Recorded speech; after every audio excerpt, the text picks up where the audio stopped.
Stacey and Chase Boo. Would like to take the opportunity to say Happy Women's Month to all the amazing women of KZN. You really do make KZN a beautiful place.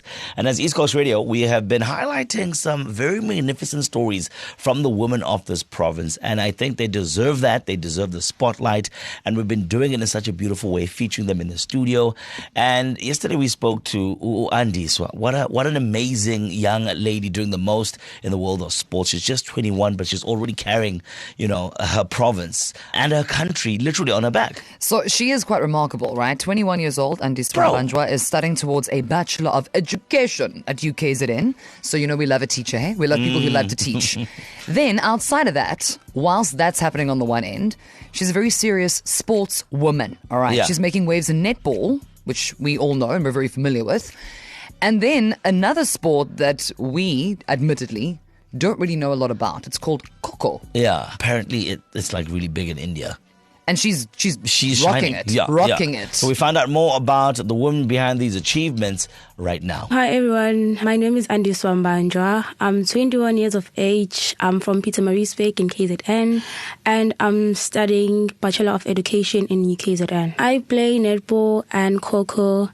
And sometimes I do athletics and basketball. Kho Kho is a traditional Indian team sports that requires speed, agility, strategy, and also teamwork. It involves chasing and tagging, where one team chases and while the other team tries to avoid being tagged. So basically, it's a fast-paced team sport. And it's really fun to watch once you understand how the game works. I've always loved sports from a young age, and getting involved in different teams came quite natural to me. So with netball, it became one of the sports I really enjoyed the most. And as I continued playing, I got to represent different teams and eventually my province. And when it comes to Kho Kho, I was introduced to the sports later on. At first, I didn't know much about it, but I decided to give it a chance. So as I know the game more, I fell in love with it and I started competing. For Kho Kho, it's national, provincial, and now I was selected to represent my country for this Commonwealth game that are coming. Representing South Africa, it's something that means so much to me because it's something I've worked really hard for.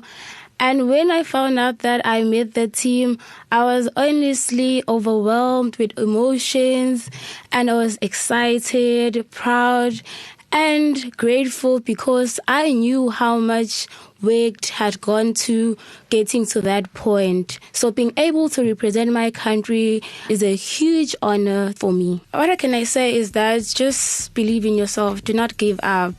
Always put God first and just know what you're doing. Look at that, man. That's Andy. So that's our Andy. So doing the most, representing KZN, representing South Africa. And Yazi, you must give props to someone who can excel in a sport that's not easily accessible in their own country. I just think in general, these girls who come out of KZN are doing phenomenal things, and in the spirit of that, actually, if you know of a young female, she could be an entrepreneur, she could be, have a keen interest in sport or anything at all. Yeah. Just an impressive female. Please, don't you want to tell us about her?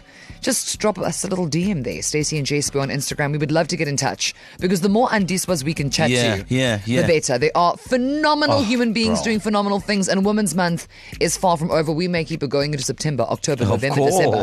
We don't even need to stop, so let us know. Stacey and Chase Boo on East Coast Radio.